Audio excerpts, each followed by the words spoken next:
them as much as we do. That's VIVOBAREFOOT.com/DarkHorse. Our second sponsor for today is Moink, M-O-I-N-K. That's a moo oink combination, Moink. They deliver grass-fed and grass-finished beef and lamb, pastured pork and chicken, and wild-caught Alaskan salmon direct to your door. Just 4 companies control 80% of the U.S. meat industry, and Moink is helping family farms become financially independent outside of big agriculture. Something I hope that we can all get behind. We had a turkey from Moink for Thanksgiving, and excuse me, and another one for Christmas, actually. Oh my God, it was so good.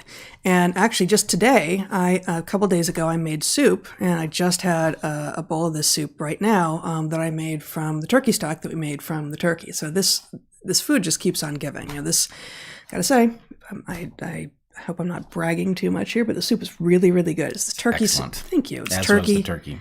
The turkey was excellent. The soup has like ginger and leeks and lemon and mint and lots of turkey stock, and it's fabulous. We've had several other steaks and lamb and bacon, all amazing. Everything we've tried is out of this world. It's so good. I particularly love the ribeye steak, and their sausages are amazing too. Moink's animals are raised outdoors. The fish swim wild in the ocean. Moink meat is free of antibiotics, hormones, sugar, and all the other junk you find prepackaged in the meat aisle. I love everything about Moink. The fact that the meat is grass-fed and finished on small farms, the lovely publications that come along with it, which remind me of what Gourmet magazine looked like in its heyday before it went belly up, and of course, the meat itself. Moink was founded by an 8th-generation farmer. Support Moink, support family farming. So join the Moink movement today. Go to moinkbox.com/darkhorse right now to get a year of filet mignon for free. Then pick what meats you want delivered with your first box, check what you get, change what you get each month, and cancel anytime. That's 1 year of the best filet mignon you'll ever taste, but for a limited time. Spelled M-O-I-N-K, box.com/darkhorse. That's moinkbox.com/darkhorse. All right.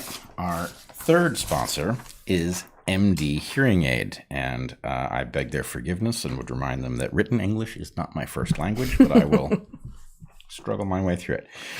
Everyone can empathize with what it feels like to be left out of a conversation that others are enjoying. Many of us, even if we don't experience hearing loss, sometimes need to crank the volume up on a show beyond what other people need. Hearing loss is invisible to those of us without it.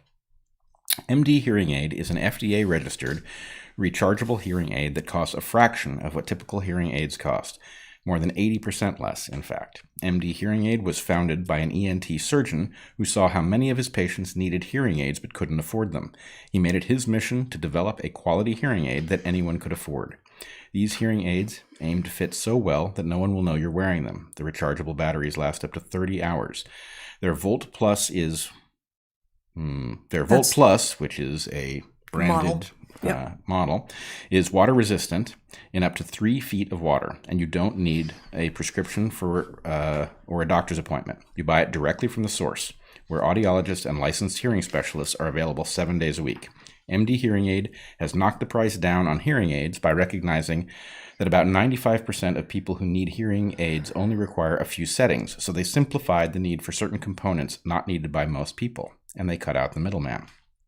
Here's a testimonial from a friend of ours who has substantial hearing loss and who relies on hearing aids. We asked her to try this product, and this is what she said. With my particular type of hearing loss, a deep male voice in a noisy room is the hardest situation for me to hear and understand speech. I wore the MD hearing aid to have a conversation with a deep-voiced man in a room with a lot of white noise. The MD hearing aid passed the test as my conversation partner's voice was clear and understandable. At a price point of under $1,000, I was amazed at how effective they are. MD Hearing Aid has brought affordable hearing aids to over 600,000 satisfied customers, plus they offer a 45-day risk-free trial with a 100% money-back guarantee. So get clinic-level care for 80% less with MD Hearing Aid. Go to mdhearingaid.com and use the promo code DARKHORSE to get their buy one, get one for $300 each when you buy a pair deal. Plus, they are adding a free extra charging case, a $100 value, just for listeners of DarkHorse. So head to mdhearingaid.com and use the promo code DarkHorse, or you can even call them at 1-833-772-1392. Go to mdhearingaid.com, mdhearing aid.com, and use the promo code DarkHorse. All right. Why don't you start us off? All right. I want to explain why it is that I'm not going to be in D.C. for the march on the 23rd, which is Sunday. This was a difficult decision and one I'm not entirely happy about. I would very much like to be there. There are a good number of people who have become our friends over the last year who are going to be present, and I feel like it would be a natural place to be, and I would love to speak to that audience. We actually have no idea how many people are likely to go. We know that there are quite a number of signups that if this event looks like other events where people have signed up in advance, it could be 1 million people. On the other hand, somebody could be messing with the march and they could be registering large numbers of phony names in order that we would think more people are coming than actually are. But I suspect it's going to be a large and successful event. However, I was pretty concerned that such a large fraction of the movement, the dissident doctors, for example, who have told us so much during the pandemic that we needed to understand about things like vaccines, things like alternative treatments, things like the progression of COVID and how you address it, such a large fraction of those dissidents are going to be present that I'm concerned that somebody who had been embarrassed by these people might seek to do something at the event which would cast it in a false light or worse. And I thought it was necessary that somebody stay outside, somebody who had seen the planning of the event, so that if somebody were to, for example, attempt to make it look like a January 6th insurrection or something like this, that there would be somebody able to say, actually, I was there for the planning. Here's what was said. Here's what the intent was. I don't know where that thing came from, but that wasn't what these people were attempting to do. And so I have decided to stay home and play that role, as much as I would like to be present on the ground. Now, I very much hope to hear that nothing has happened, and in fact, maybe I'm not the only person who has decided to play the role of staying outside so that we can speak to what has actually taken place in the planning. But my hope is that if somebody did plan something to embarrass the march or worse, that they will be dissuaded from doing so by knowing that there are people who will be able to speak very clearly to what the planning of the march looked like in the aftermath. So anyway, hopefully it goes off without a hitch, and we get to see I guess at the moment we're watching mandates being withdrawn around the world. This march is decidedly an anti-mandate march, bringing together people who are vaccinated, unvaccinated, pro-vaccine, anti-vaccine, bringing together people from both left and right, because there's a great deal of agreement that this public health nightmare has been radically mismanaged, that the mandates are not justified, as we have said here many times. They're not justified by this pathogen, they're not justified by these remedies, and they're not justified by the quality of these public health authorities. Now, it may Which be... is to say, just to repeat, and we've repeated this many times, there are some conditions under which it is possible that a mandate would be something to consider, but not this pathogen, not these vaccines, not with this government.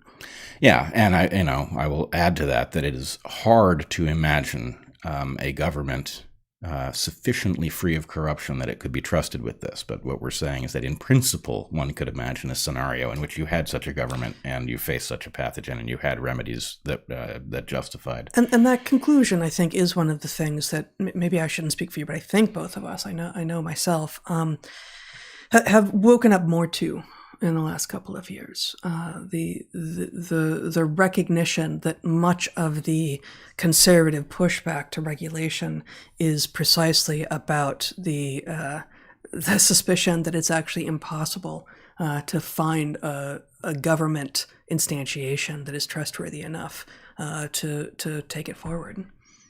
Yes. Now, I was thinking as I was biking home from dropping Toby at school yesterday about the comparison, just a thought experiment that, obviously one can't know, but I was thinking about the comparison between... I have bad news for you.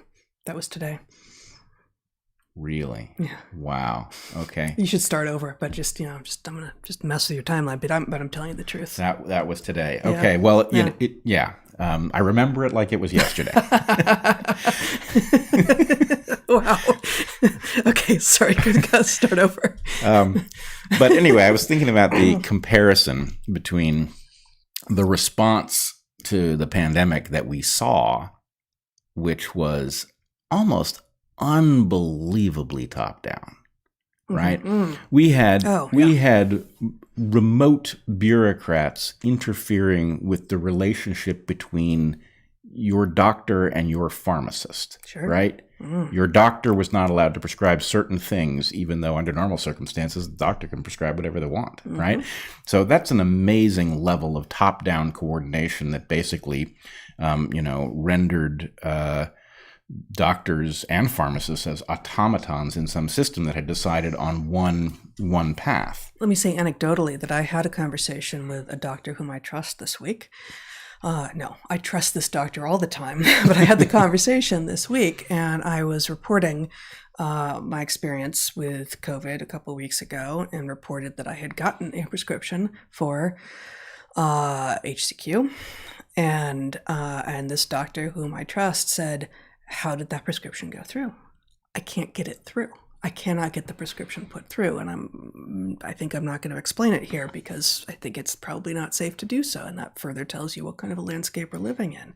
But the idea that a doctor should be asking a patient that, how is it that some other doctor was able to prescribe something completely legitimately when this has always been the purview of doctors. This is, this is one of the things you go to school for, is to gain some autonomy, to have this sort of, this stamp of approval on your forehead that says, you now know enough that we are going to vouch for the fact that you are going to make decisions. And sometimes those decisions will harm people, and overall they will do people good. And you are able to make those decisions for yourself. And this incredibly top-down, and just remarkably like across-the-board authoritarian response took the power away from all of the people who have earned it. And that includes also, of course, the individuals who don't have medical degrees, who wanted to be able to say, continue to take supplements that they had been taking before, the kinds of supplements like NAC that were yanked from shelves.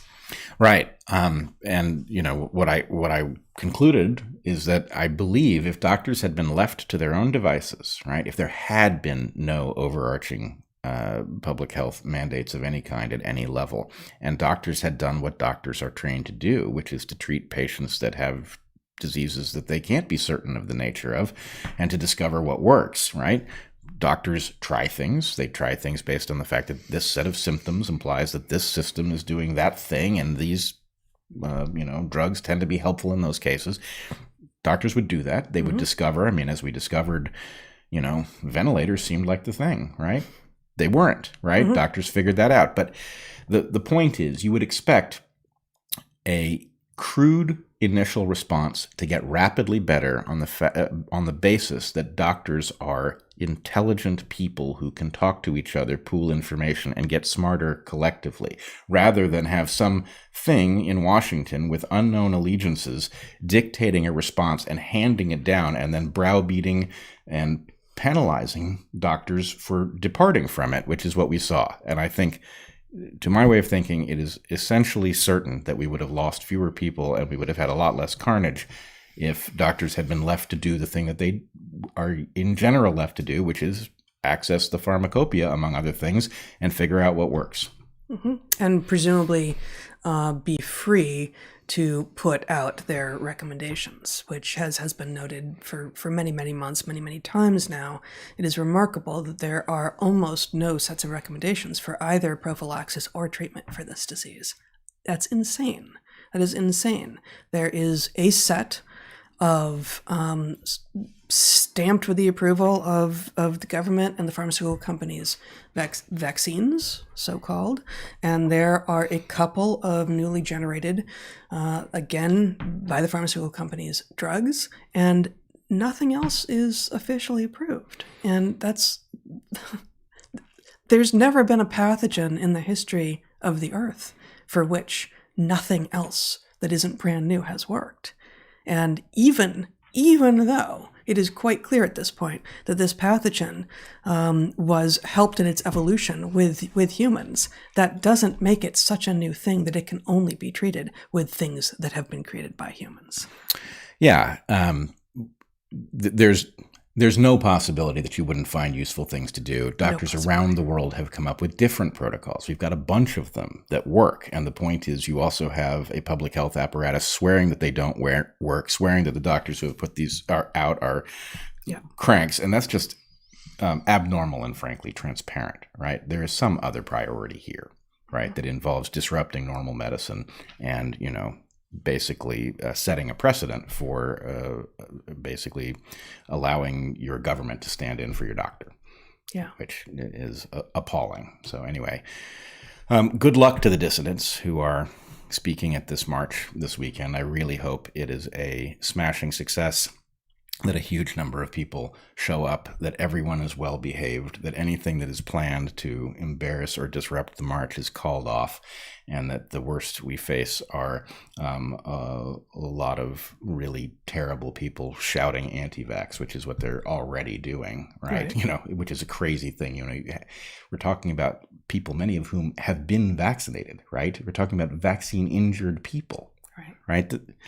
It's appalling. But I think by now, pretty much everybody whose brain is still functional has learned to reject that stigma. Those who have been injured by a thing do become somewhat opposed to the thing under many circumstances. They might, but the point is to say anti-vax is to imply that this is somehow an ideological position rather than, yes, the evidence tells people who have been injured by something that it is perhaps not so safe. Well, and that's part of what it is, actually, and that's part of what I think is driving both you and me so crazy at the moment, which is that on the other side, the people who are yelling anti-vax, just like the people who were yelling racist 4 and 5 and 6 years ago, are in fact ideologues.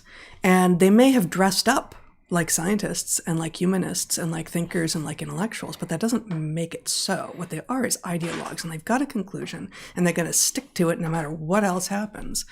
And because they are ideologues, and they know that that is the basis by which they make decisions, they assume that everyone else that they encounter is as well. And they're like, yeah, I know you claim you're a scientist, but so am I, right? Ha, ha, ha. I also have a conclusion, and we just have come to different conclusions, so we're going to argue about it. It's like, you know what?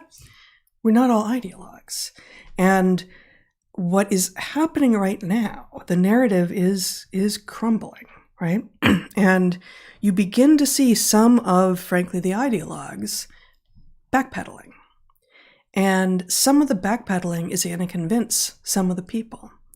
And some of the people who would have been very happy to see us and the others like us who have been vocal and out there from the beginning, disappeared into the abyss, and in fact tried to help that happen.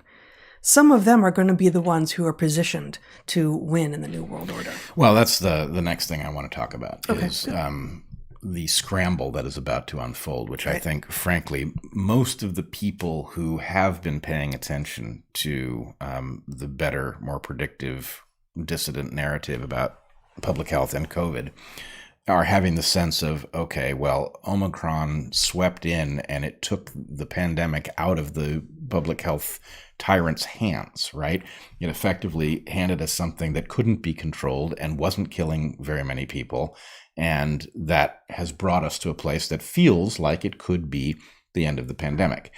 Now, I will say some people who are well positioned to think about these things have warned about what might emerge next. I don't yet know what to think about that. But let's just say, assuming that we do not have a next variant that kicks this into some other phase that we haven't yet thought about, right? This does look like, well, probably the end of something, because so many people are getting this, vaccinated and not vaccinated, that at some level, to the extent that natural immunity is a decisive factor, right? We're going to reach herd immunity quickly because it's racing through the population.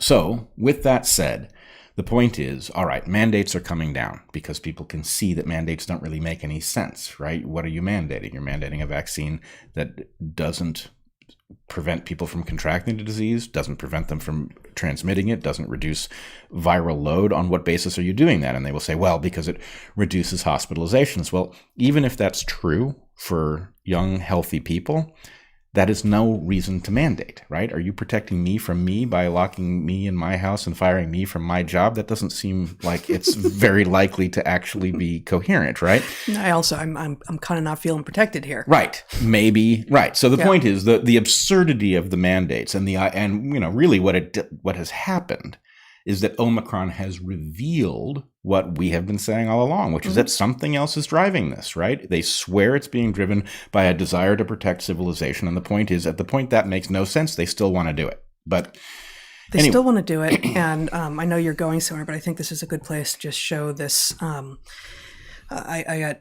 saw this on Twitter today, Zach, if you would show it. Nobody said you wouldn't get COVID if you're vaccinated. We keep on being told. Like, just, constant gaslighting by these people. And so this woman has put together just a few places where, of course, they said that you wouldn't get COVID if you're vaccinated. Here we have from Joe Biden on July 21st of last year on CNN. You're not going to get COVID if you have these vaccinations. From Walensky, the director of the CDC, on March 29th on MSNBC of last year. Vaccinated people do not carry the virus. Don't get sick. Fauci, the NIAID director, on May 17th of last year on MSNBC. When people are vaccinated, they can feel safe. They will not be infected. And Fauci again, of the vaccines on May 17th, again, last year, they're really, really good against variants. All of these things are untrue. Some of these things were lies, right? I'm not going to claim that Biden was lying. I'll bet he just didn't know. But my God, they keep on changing what it is they're claiming that they already said to us. And if we can't even keep track of that, then of course they're going to continue to win. And of course they're going to erect the new people who they can claim, okay, yeah, well, we got this wrong, and we'll have a couple of fall guys. Like, we'll make sure a couple of people have their heads sort of metaphorically cut off, and prop up some new people in the positions that already existed, with the systems that already existed, with all the same incentives that already existed. You got to slow down through that, because people are not going to understand what's about to happen. Go for it. Here's the problem. You've got public health elites and whatever it is that they represent. They have screwed up at an unprecedented level. They've effectively crashed many of the functional systems of planet Earth. They've caused untold misery and, frankly, untold disease. I would suggest people take a look at John Campbell's video from this week talking about how many people actually died of COVID. It's quite eye-opening. But he also talks about what people did die of, things like, delays in cancer diagnoses and things like this. So the point is, this is an unprecedented catastrophe. And the natural outgrowth of an unprecedented catastrophe is a kind of collective soul searching in which we figure out who screwed up, how it happened, what system should have been in place so it doesn't happen again, and we move forward in that way. But were that to happen, these incredibly powerful, many cases now incredibly wealthy elites who earned so much through this colossal error, those people have everything to lose if we actually figure out what happened and install the systems that would prevent it from ever happening again.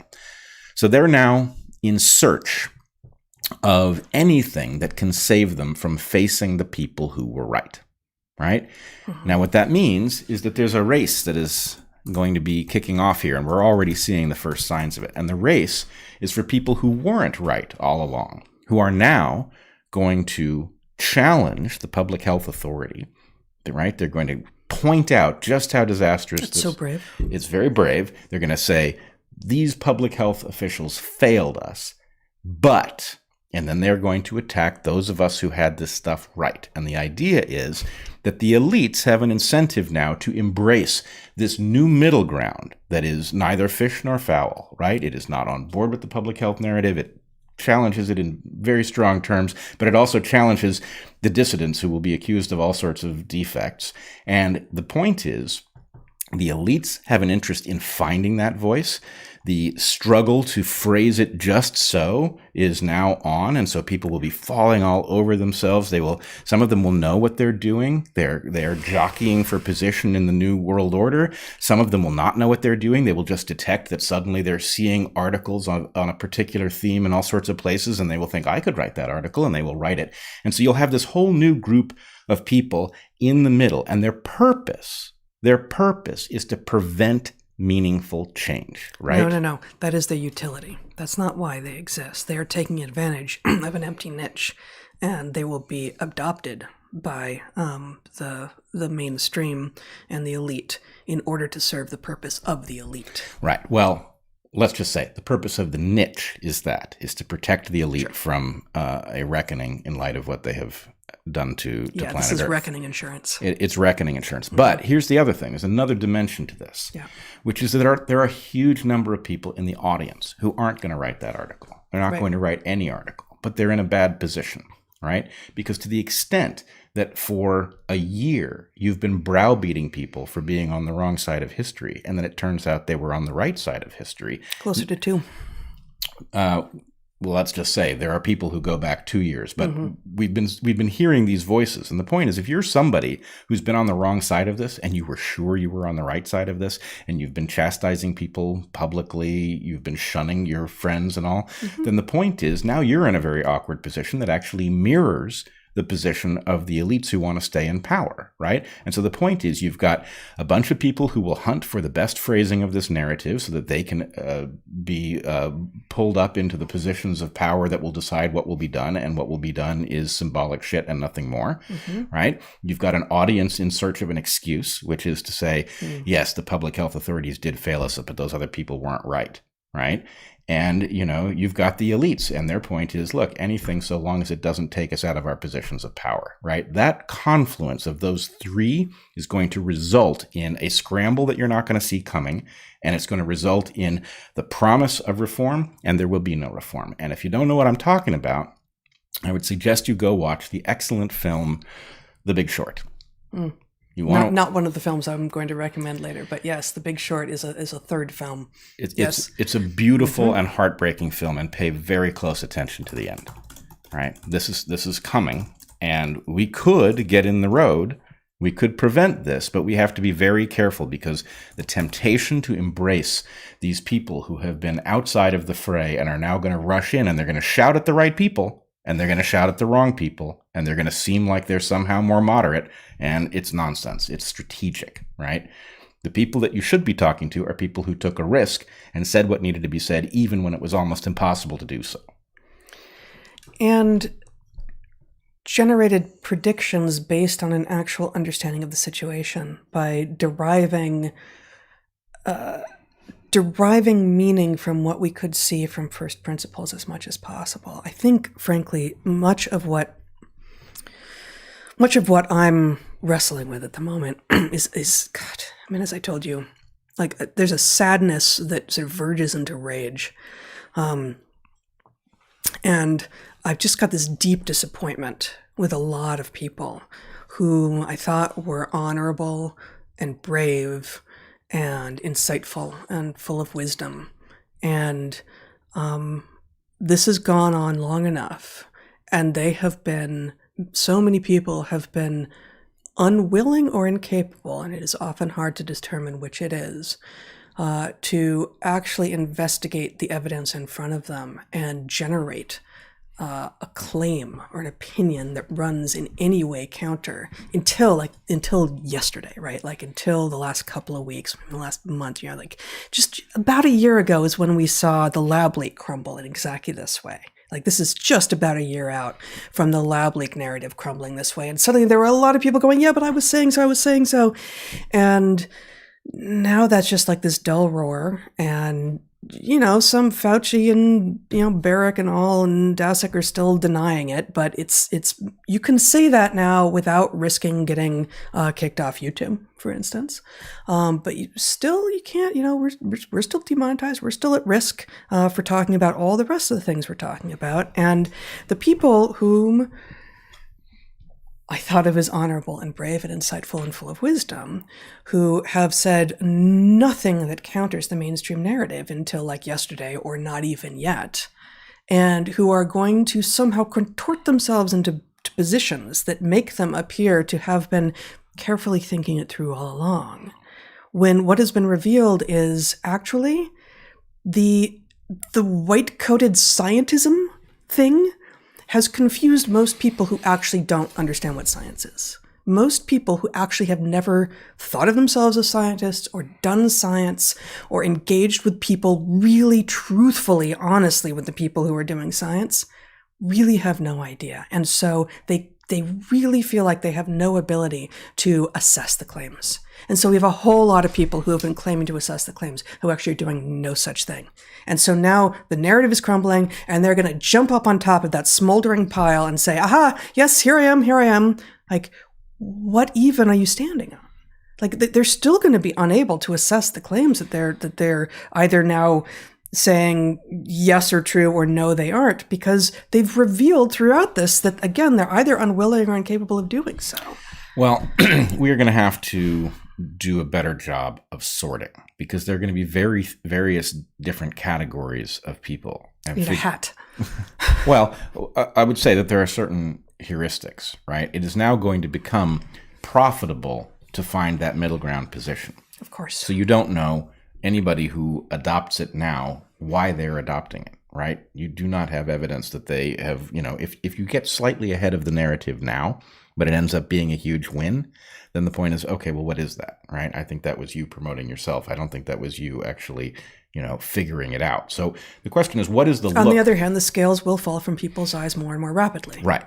And so it's a very different realm, but I found I adopted a policy for people who came to me. This happened somewhat regularly, that people came to me after the Evergreen thing and apologized, right? Yeah. And they said, you know what? I got to tell you, I did not know what was going on. I called it backwards, and I'm so embarrassed. And I would say, you know what? You don't owe me an apology, and here's why. When you figured it out, you did the right thing, right? Anybody who does the right thing upon discovering what it actually is, we're square. And I think we need to adopt this policy generally. But the right thing includes not pretending that you always felt this way, or that you were really on the side and you're like, I'm going to dig up something that I said or wrote or tweeted, once 6 months ago in a sea of things. Like, no, that's not the right thing. That's cheating. And you know it. Right. So you've got being honest about the fact that you've changed your position is fundamental, right? Doing the right thing. And the right thing does not mean just wagging your finger at the people who screwed this up so badly. It means not wagging your finger at the people who got it right. Right. That's also part of the right thing. 100% fundamental. Yeah. And, then the question is, and this is the tough part, I think we need to figure out how to feel about the various different categories of people. Right. So I don't want to get too far in the weeds here, but obviously feeling is a proxy for stuff, right? We feel because it's a quick way of actually deploying a, game theoretic approach that has been refined by selection. And it's not very properly applied to many modern circumstances. So, for example, if you imagine yourself 1,000 years ago in some circumstance where some person delivers you a terrible insult, if you're a man, let's say, and some person delivers you we're clear on that. But if somebody delivers you a terrible insult, suggesting that you are, a weak person, it might be important that you throw a punch, because if you don't, it might imply that the person was actually accurate, and it might result in you facing a lot of bad stuff going forward. On the other hand, in modern times, if you're in a bar 500 miles from home and some person that you've never seen and will never see again says something insulting, the game theory is very different, but you still have the same emotional reaction. So, this is fascinating. I didn't expect us to go here. The piece I'm working on for the second part of this competition, as it differs between the sexes, for my Substack for next week, is based on an invited commentary that that I just wrote, that was just published a week and a half ago or so in the journal, in the scientific journal, the Archives of Sexual Behavior, and it's called something like covert versus overt, on the different competitive styles of women and men. And the idea is, in part, precisely this, that male style competition, so dominance hierarchies exist in, I think, certainly all species that can be said to have friendships, and I think pretty much all species that are social. But the way that humans are so unique, one of the many ways that we are unique, is that we have hierarchies in both sexes, and actually I've only been able to find chacma baboons that also have male hierarchies and female hierarchies. Most species of primates and elephants and stuff have a dominance hierarchy in one sex but not in the other. But then in modernity, we bring it together, and we act like, oh, we can just work together and play together and everything, men and women together, as if the different hierarchical styles, the different rules by which we create and maintain social interactions with one another aren't different, and as if they will just slide together easily without ever negotiating. And of course that's not going to be the case. And men, for reasons that I won't get into here, but do get into in this piece that'll be published on Tuesday, are much more likely to say, hey man, you want to take it outside? Like, what was that? And like, it's on right now, here, now, we're doing this. And it is, it has hard borders in space and time. It's direct, it's for an audience, it's there, right? And female style competition is much more likely to be covert, to happen away from an audience, to happen, in fact, when a person is alone, but engaging in a competition that over in ecology speak, you might call like scramble competition, for instance. And that doesn't look like what we think of as competition. And so we have all this research claiming that, well, women aren't really that competitive.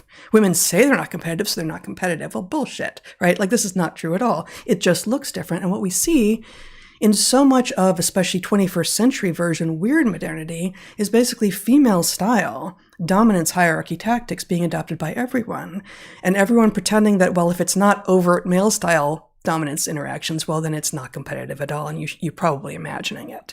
And that's the basis of a lot of the gaslighting, right? Like, oh, you're imagining it. Like, no, I'm not. That's for real, and we all know it. And frankly, if it looked like teenage girls, then we'd see it. But because it's so-called adults doing things that really you should have grown out of, and if you were a dude, you never should have been doing it in the first place, then we don't see it.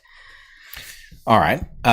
So let's look at some of the modern proxy emotion landscape and figure out how it's what we are supposed to be feeling at this moment, and compare it to how we are actually feeling in this moment. Yeah.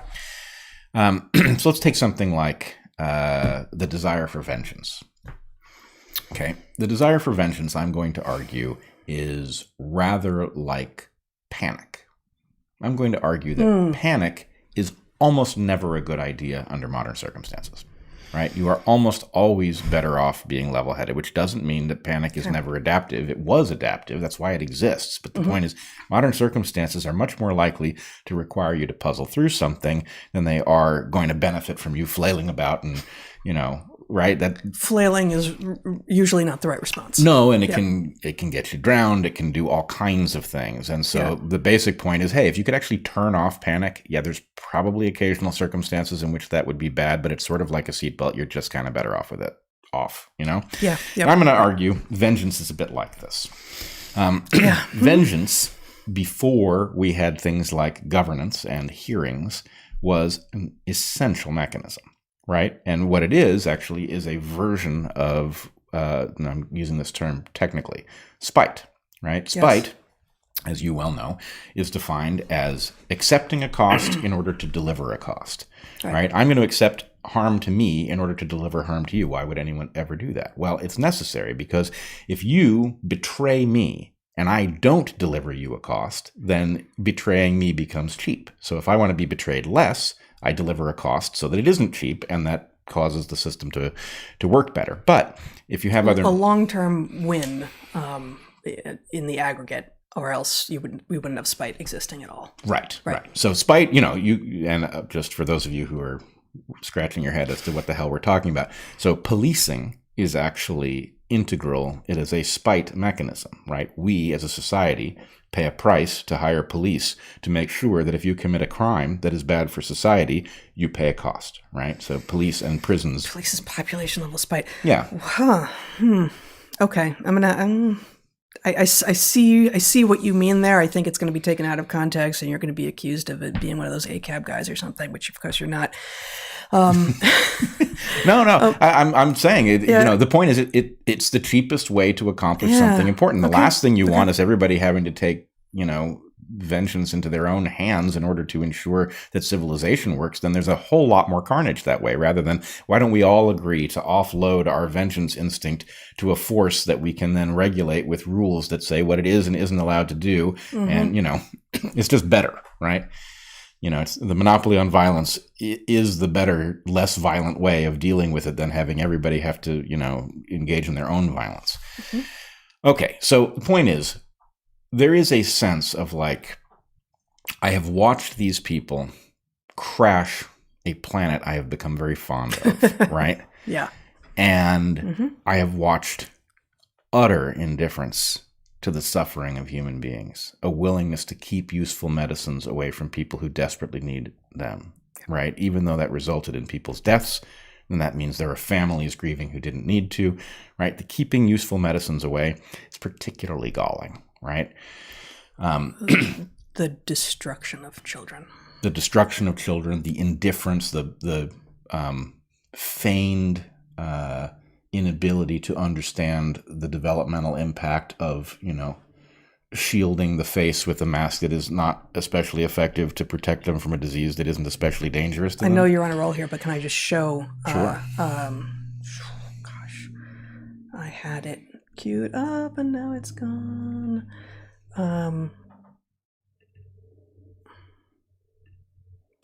Okay, so this, Zach, this was in Nextdoor yesterday or today for somewhere our region of Portland. School parents, today, the Oregon Health Authority held a public comment hearing on making mask mandates permanent. There were over 335 people on the call and 125 plus people spoke, and it lasted for over 6 hours. Not one person spoke for the rule. OHA heard the plea. Now it's time for your school boards to hear it. Start emailing your schools to demand that they make masking a choice for parents and stop dehumanizing our children. To which one of the responses was, oh wow, that's tiny. Keith, wearing a mask dehumanizes a child about as much as them wearing socks or eating a burrito. I get his point with respect to the socks, but a burrito? It's not even fucking funny, man. I'm sorry. No, it's I'm sorry, but it's not funny. Like, these people are doing so much damage to children. Yeah. And we spend a lot of time talking about childhood in our book, in A Hunter-Gatherer's Guide to the 21st Century. And it is, and we've done it a lot on this show, but how you could be an adult on this planet and actually really believe that covering a child's face for most of their waking hours in school, which is, given how bad school is now, mostly about social interactions and not about learning anyway, that could not be having an effect, that could not be dehumanizing children. How either this guy is a troll and does not believe this, which I hope, but given the back and forth that then ensues, I don't think so. People actually believe this. I know. People actually believe that children having been masked in some places for a year and a half, an academic year and a half, is fine. It's fine. Right. No, it's incredibly not fine. The question is, okay, it's happened. A huge amount of damage has been done to a generation of children. Yeah. It won't be undone. There may be things that we can do to reduce the damage, but it won't be undone. It's a permanent fact of the way this was approached. And on a future podcast, I'd like to talk about what actually happened and why, right? I think we can infer a great deal about what the pandemic actually was. You know, of course, it was a pandemic. There is a pathogen, but it was something else too. There is a pathogen. That doesn't mean there was a pandemic. Well, I don't know. I'm not saying there wasn't a pandemic, but there is a pathogen. Therefore, there was a pandemic is not a logical necessity. What I have said is that we had a wave of tyranny riding on COVID. Yes. That it used COVID to do other things. And the other things are something that we need to become rapidly aware of, because the fact is this is the kind of excuse that can spring out of nowhere. It can spring out of a lab in some place that you don't know anything about. And, suddenly you're dealing with a global phenomenon, whether you like it or not. Far less likely to spring out of a cave that you know nothing about. Right. For reason, they pulled that one over on us, and they claimed, and many people believed, that actually this sort of thing was ready to happen any day of the week. Oh, it just happens. As I argued in my Unheard piece earlier in the year, actually that's not right. It's much harder for something to leap out of a cave than you think. And this bullshit that people like Daszak like to say about, the expansion of the human population is putting humans in contact with wildlife more and more, right? Like, that sounds really logical. It's just bullshit, right?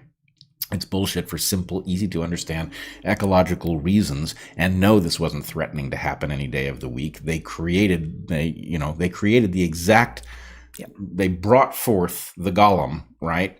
And then required us to bend to their will in order to address it. And anyway. No, and also, just he's not an idiot, and he has training as a zoologist, so he knows damn well it's not true. Right. Whatever the explanation. Let's say we just need to get to the bottom of it. But I want to go back to the question about vengeance. Okay. So we have a built-in... Because you're a better person than I am in this regard. So you can tell that I am having a hard time. Yep. But not better person. That's not what's going on. You are... the language I was using with you earlier is you are better able to find, this is weird language for us, but you're better able to find your Christian self. You're better able to find your forgiveness at the moment. Okay, but let's take the Christian self way of describing it, right? I would argue that the Christian thing, right, the thing you're referring to is actually a kind of enlightenment that has to do, it's not inherently Christian, but the place that it is inscribed for, the European derived West is, in those particular narratives. But the point is, you go from little tiny bands of closely related people who are aligned by genes, and you start benefiting from collaborating with people who are less and less related to you. And it's actually so much better that you need new stories to explain why you're doing it and why you're ignoring relatedness, right?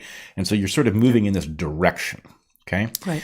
And, it's compensating for two things. One, you're keeping less and less close track of whether or not you're closely related. And right. And the point is, it's so hugely profitable. And whether profitable. or not, did you raise his barn last week, or was that someone else's barn? Right. It becomes indirect. And the point is, I'm going to participate in this thing that raises barns when they need to be raised, right? Yeah. And I'm not going to hold back. Right. Yeah. So anyway, if we can just put a final piece on your claim of betterness, I do believe that in this particular regard only, I'm actually benefiting from a kind of enlightenment that has to do with just staring at that game theory over and over again. And then it actually changes how you feel once you realize panic is no good, you can learn not to do it. Right? This is that same thing. And so, anyway, what I will argue is that vengeance, the urge to see those people suffer, you will immediately have less of a taste for it when you realize where you heard it last. Right? But urge to see people suffer is different from not feeling forgiving, and is different from, and something that I have explicitly called for, I think, here before, which is a reckoning in which all of those people actually face themselves in the mirror. Oh, that's the ideal. Look at yourself and be honest. And frankly, at the point that you proclaim to all of the rest of us that you were always this, that, and the other, it will be clear if you have actually been honest with yourself or not. And all too often, there has been no reckoning. Right. But here's the question. What is more like, I agree with you. The ideal thing is for people to go be honest with themselves, because then what comes out of it is not a defensive reaction in which they forget what they believed. Right. It's an upgrade in which they say, where did I go wrong? I don't want to do that again. Right. So what was I really sure of, and how did I end up sure of it? And then where was my first indication that I had it wrong? Where's the first signpost I missed? Because if they don't do that, And we do come out of this now. The narrative collapses, and this northern hemisphere summer actually feels like the summer of 2019. What happens in 3 years? Right. When the next whatever it is happens. Well, that's why these people will not have learned, and it will be worse and faster. Not only these people will not have learned, the people that we actually know and interact with, but the elites who did this cynically, those people will still be in a position to do it. Well, and yes. Look, let's take a parallel example. The financial collapse of 2008 was about a housing bubble. But the point is, there's a game, which I have called the bubble game, which just requires you to declare some place for a bubble so that you can get people in, bubble frenzy. You can profit on the way up and leave them with the thing when it blows up. Mm-hmm. And so the point is, dealing with the housing bubble by focusing on housing is a mistake. You need to focus on the culture of profiting through bubbles, right? Yes. That's the thing to focus on. Mm-hmm. And so in this case, we had a particular pandemic. And what we need is for a general recognition that this was a massive exercise in rent seeking, right? That we have just all been dragged along, kicking and screaming in a massive exercise of rent seeking that actually shifted, it transferred a huge amount of well-being, right? Recognizing what that was and not leaving those people in a position to do it again is fundamental. But here's what we need to figure out. How should you feel about, the prime movers, right? Like, I'm not in a forgiving mood, and I don't think that the ultimate prime movers were actually engaged in a noble activity that turned out to be in error, right? There are too many indications that that's not what happened. That said, personally, I don't feel any need for vengeance. What I feel a need for is a complete airing of what happened, and that such people, for example, Fauci, needs to never, ever again be in a position of power over anything important, right? And how do we get there? What are the chances that there's going to be a complete airing? Low, incredibly low. That's not going to happen. Well, but that should happen. That's not going to happen. People need to understand what the scramble that's coming is about. And the point is, the scramble, whether or not we have anything like a complete airing, is going to depend on whether or not the people in the middle who are going to scold both sides are allowed to get away with that move. That cynical move is going to make it impossible to get to the bottom of what happened, right? Mm-hmm. It is going to ensure that we have an outcome like the end of The Big Short reveals from the housing crisis. Mm-hmm. So all I'm arguing is that we need to kind of up our game, and we need to recognize... Who we, all of us. Us in particular. Those of us who are feeling like, okay, the narrative is finally collapsing and people are beginning to wake up in large numbers to things that we've been trying to tell them for a very long time. So up our game, how, to what end, what? Whatever the mechanism is, we need people to understand that it is in their own interest to figure out what happened and figure out what role they played in it and get to the right side of it as quick as possible. Mm-hmm. Right? The rationalizing is what's going to do us in the next time. If we rationalize this time, it's going to cause it to happen again. So we want people, and the problem is that actually involves... But that does require a reckoning, right? That does require looking at yourself and saying, actually, 3 months ago I was in a different place. Yeah, but in order to get people to do that, mm-hmm. they need to know that there's a hug on the other side of it.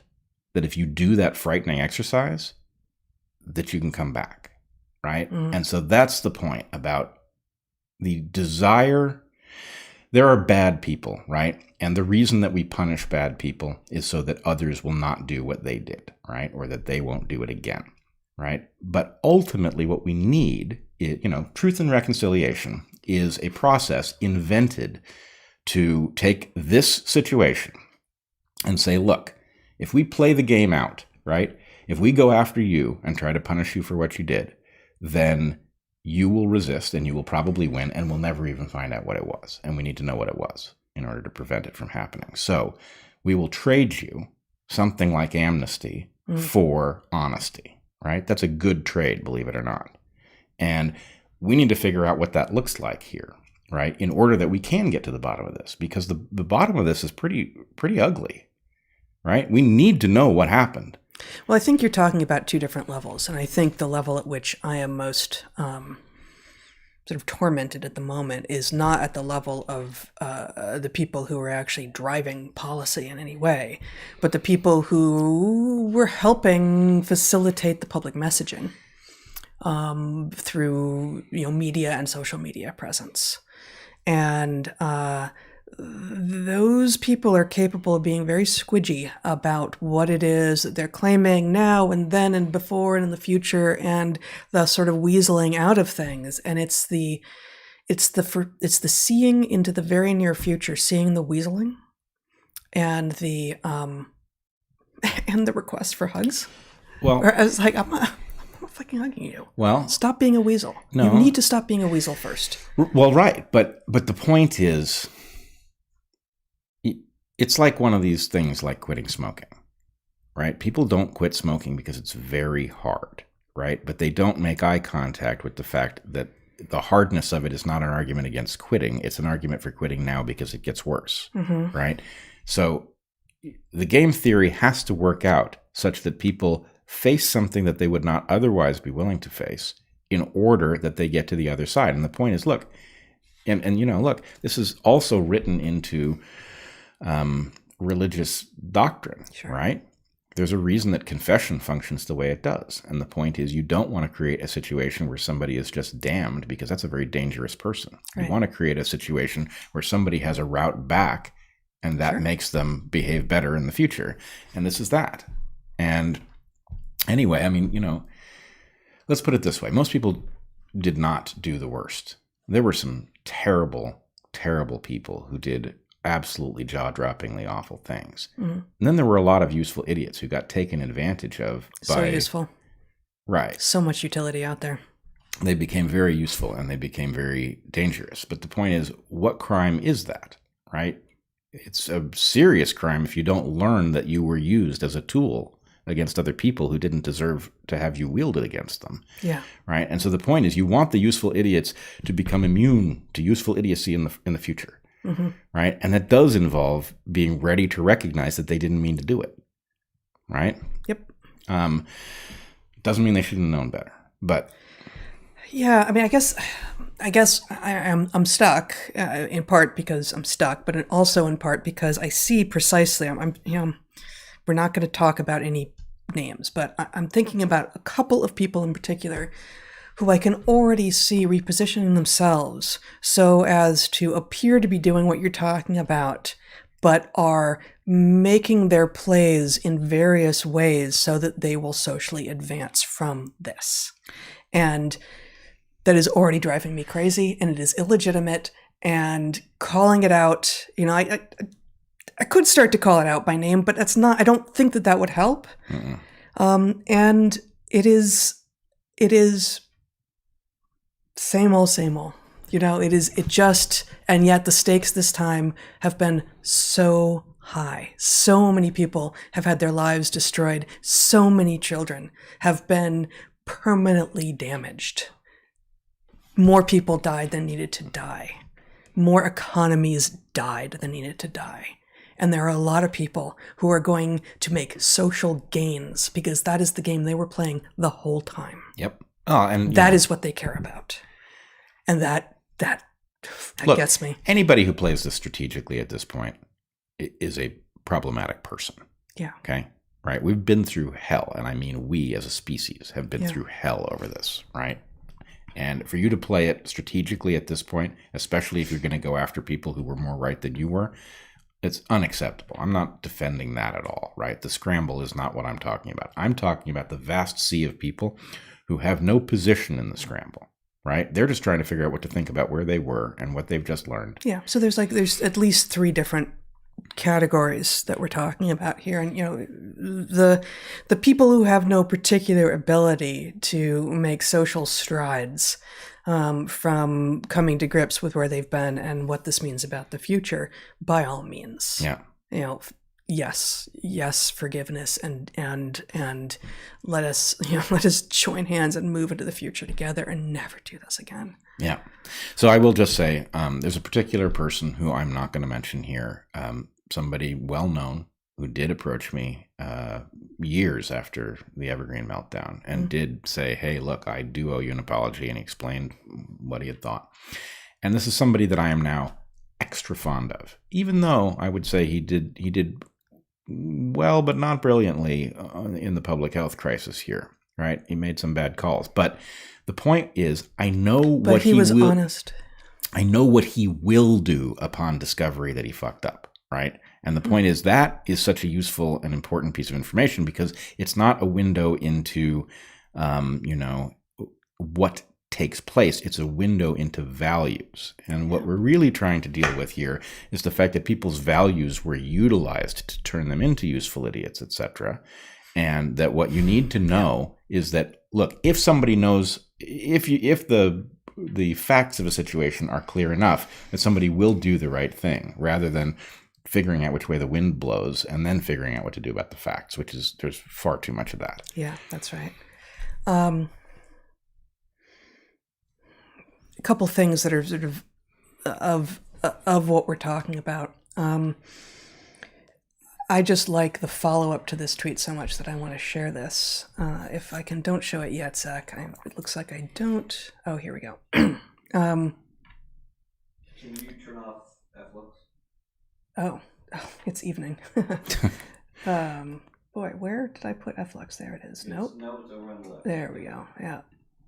Okay. Okay. Yep, that's fine. Okay. Just heard Intel has dropped Oregon employee vaccine mandate. They are the largest private employer in Oregon. Now, I went looking, and I can't actually find confirmation of this, but I did find a lot of stuff from Intel, even in December and even in January, saying, yep, if you don't meet our deadline by January, by April, you're on leave without pay, yada, yada, yada. And it seems like Intel is backing off this, like so many, both private companies and governments. But this response is so good. They followed the science so hard. Glad to see these reversals. Not so pleased to see it without some heads rolling. People's livelihoods were destroyed, and all they can say now is, oops, we were just following orders.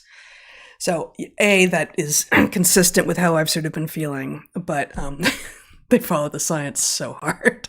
Yeah, it's just such a hilarious way of framing it. Yeah, no, it's a really good phrasing of it. Yeah. So I don't know. I mean, I don't feel like we're done, and I don't feel like we're in a position to even sum up what it was we've said. But I do think that we need some tools for this, and the tools have to involve openness for what anybody involved at any level has to say, but a recognition that there's a lot of places that people will go that are not born of a desire to do the right thing. They're born of a desire to find a safe place to stand, even if you've made the world much more unsafe for other people who actually were trying to tell you something that you needed to know. Yeah. Right. And that's the thing that's really so troubling. People who tried to tell you things you need to know were demonized. And if you participated, or if you were, too credulous and you accepted that these people were bad grifters, whatever it is that was said about them, right? You need to do some soul searching, period. And you do it, and we're square as far as I'm concerned. You don't do it, and that's on you. That's a defect of your person, and it's not a small one. I guess, but it's also true, though, isn't it, that there's got to be a statute of limitations.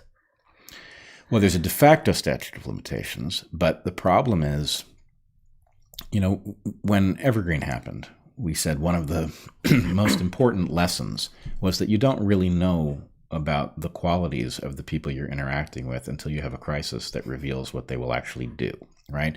And so we have that same situation here. We know it's so much the same, and I know how long it took for me to get to a place of going like, okay, well, I'm glad I know. Wow, a lot of people disappointed me, but I'm glad I know. And I'm having at the moment, I know. I'm having a hard time being glad I know. Yeah, but here's the thing. You know how we sometimes get letters from people that we never met at Evergreen who say, at Evergreen specifically, I was on the wrong side and I felt bad about it. And I'm actually going to go to the effort of reaching out to you and telling you that I figured it out, right? Yep. So there is the possibility for people who broke the wrong way to do the soul searching later. Yep. Right. Sure. But the point about the statute of limitations is that what will happen in short order is that now it's very visceral, right? right? We remember what people tweeted and what they said and, what they published and all of that. And that will become murky. Mm-hmm. And it will go back to feeling like, oh, yeah, it's going to be this sort of loose heuristic on, who makes sense, when in fact, at the moment, it's very clear that a lot of people failed the test.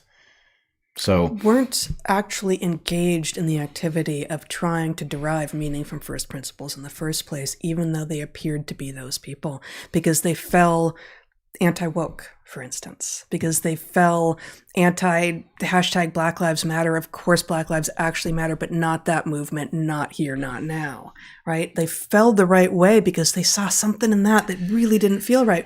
But it was doesn't feel right. It was based on some other kind of, God, this sounds ridiculous, but way of knowing.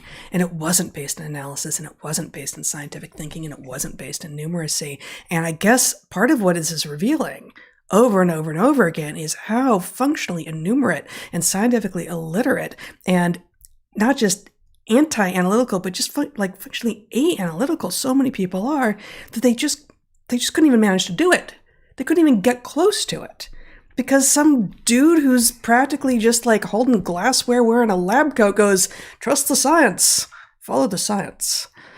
Yeah, I mean, it's so disheartening. It's disheartening, but here. So you have something. Oh yeah, so many things.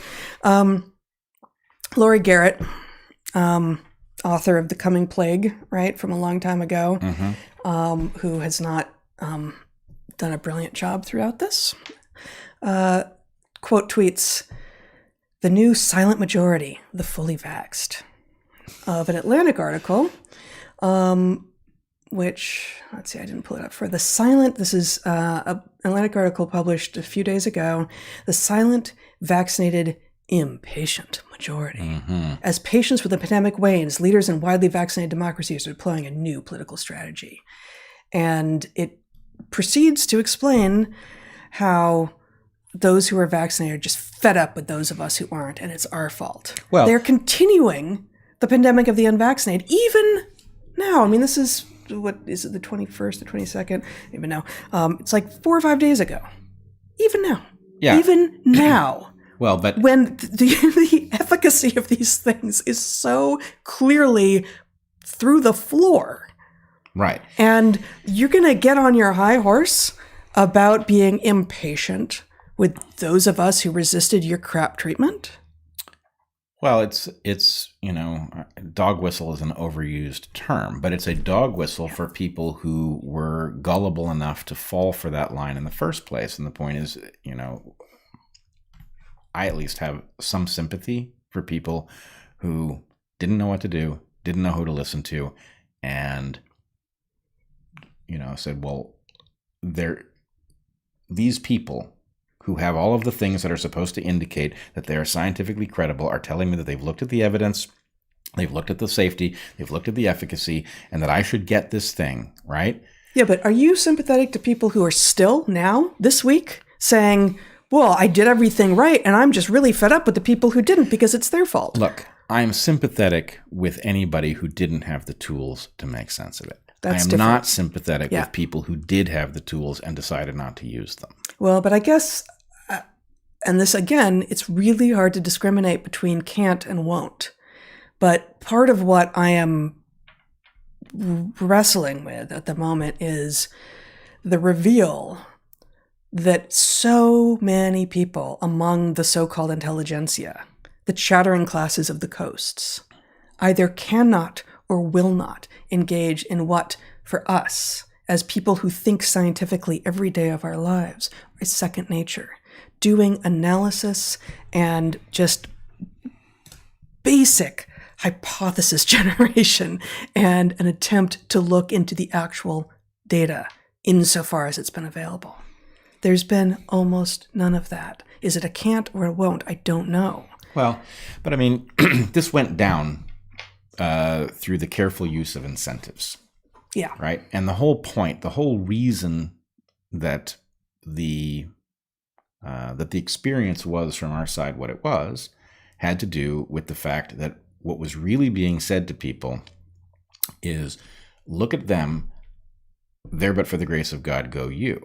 Now, the way that you stay out of that position is you don't explore in this way. So to the extent that somebody put very frightening stuff in the path of those who might otherwise have been open to an analysis, you know, I don't respect not thinking because somebody is trying to scare you away from thinking, but I understand it. Right. And depending upon who you are, you know, a lot of people were isolated. They did not know That's true. who was making sense. And, you know, it's not simple. Yep. Right? So, okay, I've taken the Atlantic to task a lot over the last year or two, in part because I'm super disappointed in it, because it was one of my first literary loves, and I was treated well by it early on.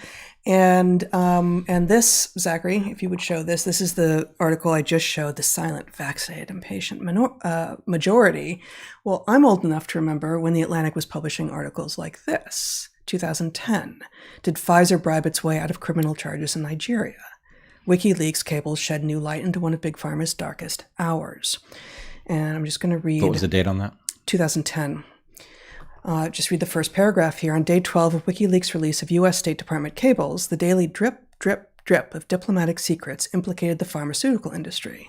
The company was Pfizer, the country was Nigeria, and the context was the long-simmering, still bitter aftermath of the drug giant's quick and dirty 1996 trials of an experimental antibiotic for children during a devastating meningitis outbreak. A truly chilling cautionary tale of industry-funded clinical trials in the developing world. This event is recalled in the West mainly as inspiration for John le Carré's evil pharma thriller, The Constant Gardener. So, The Constant Gardener is one of the two films that we watched this week. Zach, if I may have my screen back, thank you. Which is extraordinary and you know, also won all sorts of awards for its sort of artistic and narrative skill. It's a 2005 film based on the 2001 John le Carré novel of the same name. And interestingly, so that Atlantic article suggests that it is understood, and there is a lot of stuff that suggests that le Carré really was loosely basing this on what happened with Pfizer in Nigeria. But at the end of the film, there is a quote from le Carré that reads, "Nobody in this story, and no outfit or corporation, thank God, is based upon an actual person or outfit in the real world. But I can tell you this. As my journey through the pharmaceutical jungle progressed, I came to realize that, by comparison with the reality, my story was as tame as a holiday postcard." I recommend this movie. I recommend this movie highly. And I also recommend the movie we watched last night, which we had seen before, but we watched with our boys for the first time, which is Dallas Buyers Club, a 2013 movie, so-called biographical drama, based on the real-life story of Ron Woodruff. Story takes place in the mid to late 1980s during the AIDS crisis. And at the end of the movie, the quote there, interesting, about both of these movies, there are quotes at the end that you don't typically see the likes of at the end of movies. At the end of this movie, we have "AIDS is not over. Access to treatment could save many more lives." And you know, Dallas Buyers Club doesn't have anything to do with Africa, but there's a common theme here in terms of what kind of medical capers have actually happened in Africa and who is actually being harmed and what the people who are doing the harm sound like when they talk about what they're doing there. And it's almost always exactly the opposite of what they're actually doing. I think this is a piece of the puzzle here that we are never going to have an easy time conveying, which is that there is a process in normal business. There is a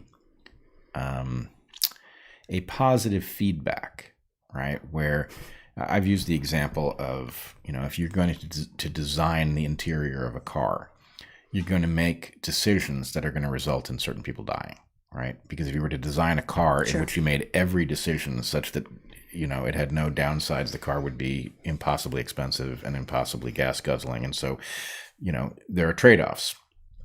But the point is, once you are in the world of trade-offs, where the point is your decisions have the result in somebody's death here and there, and you start getting comfortable with that as part of the process, there's no end to it. And so pharmaceutical companies run trials. These trials involve people dying from medications because you need to know how safe the thing is. And obviously a medication could be wonderfully valuable and have a certain amount of harm in the form of people dying who have particular predispositions or whatever, right? So the point is there's a utilitarian metric by which you get an allowance for doing terrible things to people. And the point is, once you get comfortable with that, as these films obviously reveal, one in the case of an African trial and the other in the case of the absurd use of AZT earlier in the AIDS and the refusal of FDA to allow any other kinds of treatment. Right, a familiar pattern. But the point is, once pharma or any other industry gets used to the carnage that results from business as usual, the point is then it becomes a question of scale. Yeah. Right? And that's what we saw here, is a brand new scale of something that actually isn't remarkable for pharma. It happens all the time. It just, this time it involved all of us. Yeah, this went full global. Typically, they have restricted themselves to a continent. Right, but my point is, all of the things that people are having a hard time believing actually could possibly have happened. I mean, what protected the pharma effort here was that it was impossible to believe that people would do this to other humans. And what kind of lie was it? Right. Was it noble? What it was business as usual at a scale that has never been seen before, at an absolutely unprecedented scale, right? Mm-hmm. And that is actually a story that we need to wrap our minds around, right? That this is happening all the time with other diseases and other drugs, and often far enough out of your view that it seems very, very remote, right? But anyway, the scale caught us off guard, and hopefully it's woken us up. I hope so. I will say that I came home. I was out working at a coffee shop and then walking and trying to be Christian, trying to be forgiving, and I was not managing it. I was pretty worked up. And I came home and I discovered that Thich Nhat Hanh had died. And he was 95. He was a Buddhist monk whom many found solace and meaning in. And I spoke about him a bit in, it turns out, episode 62, almost exactly a year ago, actually, January 9th, 2022, in an episode that we called Tyranny Comes at You Fast. And as I said then, my experience, I actually spent 2 weeks with the man when I was a 17-year-old. The high school that you and I met at, Bret, had these senior, I don't even know how it was framed, but they gave you sort of 2 weeks to do something creative, or to take time to do something by which you would become a better human being. I believe you... My friend Kim and I went to Death Valley and did black and white photography. Yeah, fabulous. And I can't remember like anyone else's. I knew that. I thought it was Death Valley. I wasn't sure. And my amazing creative writing teacher, who I don't think was then, but is now a Buddhist himself, I think a Buddhist monk, got me into this Buddhist artist retreat up in Ojai, where I was the only kid. I was a 17-year-old, I was a young woman, and there were all these beat poets, and then some other artists as well, some 2D and 3D artists, and Thich Nhat Hanh, who for 2 weeks led us in like 3 sitting and 1 walking meditation a day, and then we were making the place run. We were breaking bread together and all of this, and then doing our art, whatever it was. And my art at that time, I began to do some ceramics, but it was words, it was writing, and it was sleeping in tents and such. And I got to hang out with beat poets and Thich Nhat Hanh, and it was remarkable. And I didn't think of myself as a Buddhist then, and I haven't since, and I haven't really meditated. But I have seen the value in sort of finding finding a place, finding a calmness, and his words certainly are illuminating with regard to the damage that fear and anger do. And so I went back to the same book that I read from back in episode 62, Fear, Essential Wisdom for Getting Through the Storm. Again, this man is dead today, at the age of 95, and I just wanted to read a couple of brief sections from this. Appreciating Where We Are, Thich Nhat Hanh. Imagine 2 astronauts go to the moon, and while they're there, there's an accident and their ship can't take them back to Earth. They have only enough oxygen for 2 days. There is no hope of someone coming from Earth in time to rescue them. They have only 2 days to live. If you were to ask them at the moment, what is your deepest wish? They would answer, to be back home walking on our beautiful planet Earth. That would be enough for them. They wouldn't want anything else. They wouldn't think of being the head of a large corporation, a famous celebrity, or the president of the United States. They wouldn't want anything but to be back there walking on Earth, enjoying every step, listening to the sounds of nature, or holding the hand of their beloved while contemplating the moon at night. We should live every day like people who have just been rescued from dying on the moon. We are on Earth now, and we need to enjoy walking on this precious, beautiful planet. Zen master Linji said, quote, "The miracle is not to walk on water or fire. The miracle is to walk on the earth." I cherish that teaching.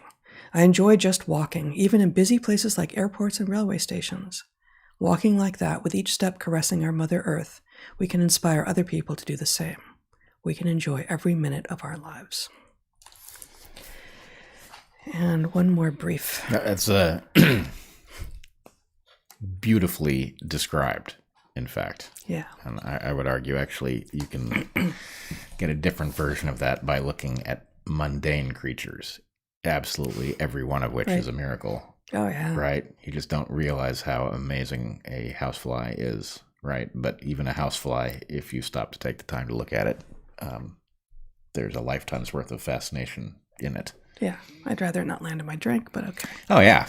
Sure. I mean, it's immoral on the part of the fly that does that, but... No, I think they're deeply into amoral territory. Okay. The Conditions of Happiness. From, again, the book Fear, Essential Wisdom for Getting Through the Storm by Thich Nhat Hanh. The conditions of happiness. There are so many conditions of happiness available in the present moment. You can take a piece of paper and a pencil and write them all down. In the beginning, you may think your list won't be very long, but you'll be surprised to find that even both sides of the paper aren't enough for writing down all the conditions of happiness that are already available. When we look at our own body and the environment, we can identify many conditions of happiness that are already available, hundreds, thousands of them. For example, your eyes are a condition of happiness. When you have eyes still in good condition, you need only to open them to see a paradise of shapes and colors. When we've lost our eyesight, we recognize that to have good vision is a wonder. So your good eyesight is already a condition of happiness. Thanks to your eyes being in good condition, this whole paradise is available to you. If you touch this condition with awareness, happiness naturally arises. There are innumerable other wonders just like that in your life. For example, there is your heart. Breathing in, I am aware of my heart. With mindfulness, you recognize the presence of your heart. Breathing in, I know my heart is there and I'm very happy. To have a heart that functions normally is a great happiness. When you've worked a long shift, you may have a chance to take a rest, but your heart never stops working. It's beating for you 24 hours a day. Your heart is healthy and working for you. That's a wonderful thing. There are those among us who don't have such a heart, who are always afraid of having a heart attack or some other emergency. There's nothing in the world they want more than to have a normal heart just like the one you have. So you breathe and recognize the presence of your heart, and you are touching another condition of happiness. Breathing in, I'm aware of my heart. Breathing out, I smile to my heart with a lot of gratitude. You're touching another condition of happiness. You can touch hundreds of conditions of happiness right there in your own body and mind, as well as around you. It helped me. It helped me get out of my anger and despondency. Yeah, it's... I don't want to sum it up, but there is some aspect of this that has to do with outwitting your evolutionary program through good calibration. Yeah. Right? We are designed not to pay attention to houseflies. We are designed not to be noticing every step. We are designed to be doing all kinds of things, and we are designed for an environment we don't live in. So that design is almost completely arbitrary with respect to what you should actually be paying attention to. Mm-hmm. And mindfulness doesn't cut it. The problem with mindfulness is that it's too general, right? But what he's arguing there is, that from another vantage point, something that you have, which you are taking for granted almost every moment of every day of your life, would be a reason for great joy, where you're just simply in a slightly different spot. And therefore, you can tune into that anytime you like. And I mean, you've talked about this with regard to what it felt like waiting for the boat to come back after the accident in Galapagos, right? When it wasn't, Yep. no one would talk to you and it wasn't clear if I had survived. Yep. And you had the sense of maybe this is the moment before which and after which everything is different. And just, for me, having lived through the experience, and then, of course, the years and years of aftermath, rehabilitation and everything. But for both of us, everything could have changed right then brings you back into sharp relief of appreciation and gratitude for so many of the things that you had perhaps forgotten to be recognizing or grateful for. Yeah, in fact, it's weird. I hate to introduce it because in some sense it almost suggests the opposite lesson, which I don't want to do because I know it's the right lesson. But so for those who aren't aware of the story, Heather had been gravely injured in a terrible boat accident in Galapagos, and word had made it back that there were injuries, that not everyone was okay, but nobody would tell me anything. And the more I asked questions, the more it became clear that something had happened to Heather, that there wasn't information. And so, I ran to the dock and waited for the boat with the injured to arrive. And the more I learned, the more it seemed likely that you were probably gone. And, there is this, I don't think there will be another period in my life like it. There was a period of, 40 minutes where it's like, I don't know this to be a fact. I can't find any evidence that it isn't true. I'm hovering in that place, between two completely opposite realities that will, immediately kick loose as the boat arrives. And, and it was worse when the boat did arrive because you were injured enough that you were lying down in the boat, so you weren't even visible. So as, I pull out my binoculars and I'm trying to understand what has happened. You can see all of our students, but not me. Seems to confirm the worst. And then our student Val gets off the boat in absolute tears over what she's been through. And so I think I see in her eyes confirmation of the worst, right? In any case, the profound relief upon you being carried off the boat and speaking to me was like this moon thing where it's like, okay, right? Doesn't matter what else is true, right? Because the point is, what isn't true, the horrifying possibility that has just vanished is such a relief that it was like, I don't think I saw as clearly as I needed to how badly hurt you were, because the point was you were alive and you were clearly going to make it. Well, and I wonder, actually, I feel like that's exactly sort of where I was going, is that I didn't know that I was going to survive at that point. It felt very much like it was possible that I had punctured a lung with one of what I knew to be multiple broken ribs among all the other injuries. And so there was like this series of step functions where I was like, oh my God, now I need to somehow I need to put the information out into the universe that I am not certain I am alive now. I did not die back there. I'm alive right now, but it's not clear that that will be the case. And somehow there's this vigilance. And I think maybe that is actually kind of mirrored in what I'm feeling right now around the public health response and the pandemic, if you will, and all this. I'm just feeling this like anxiousness, this vigilance, like, oh my God, must communicate the thing that needs to be communicated so that the worst doesn't happen. Because as awful as these 2 years has been, it becomes even worse if things get instantiated as a result. If the new regime is the people who have crowned themselves with exactly the same systems that got us into this situation in the first place. Yeah, if the scramble in the middle ground allows the thing that did us this way to continue to be in power, then the point is we are inviting the next one. Right. And I agree. We are weirdly hovering in this middle spot now where the narrative cannot hold. It's coming apart, right? And you and I are feeling a great deal of relief over that because that narrative has been pointed at us for 2 years. And yet not relief.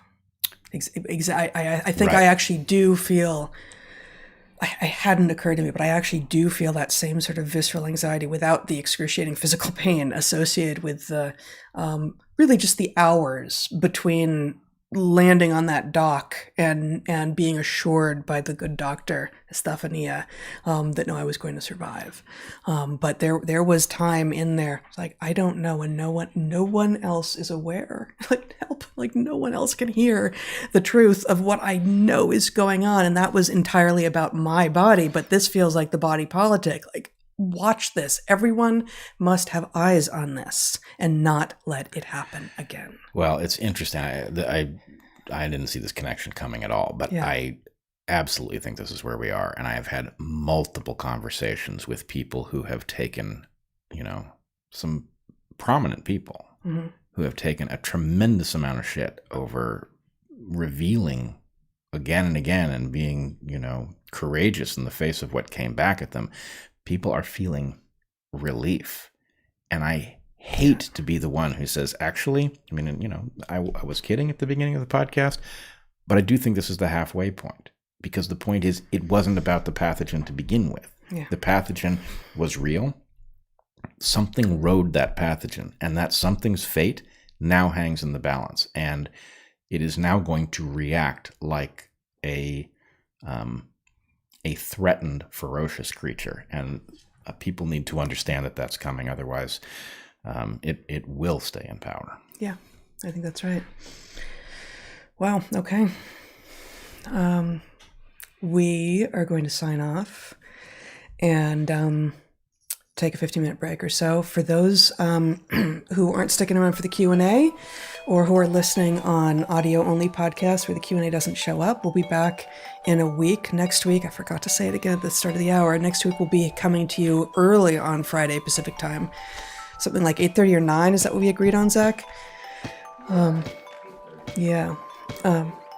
Something early Pacific time. But if you're with us right now, or you're on video,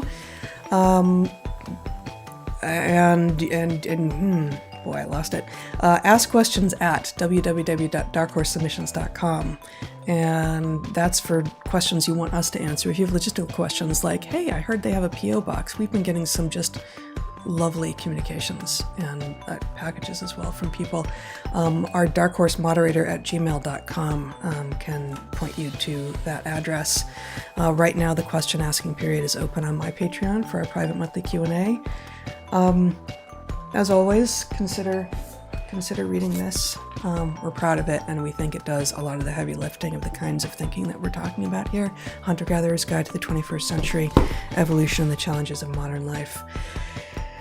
And be good to the good ones. Try that again. Yeah.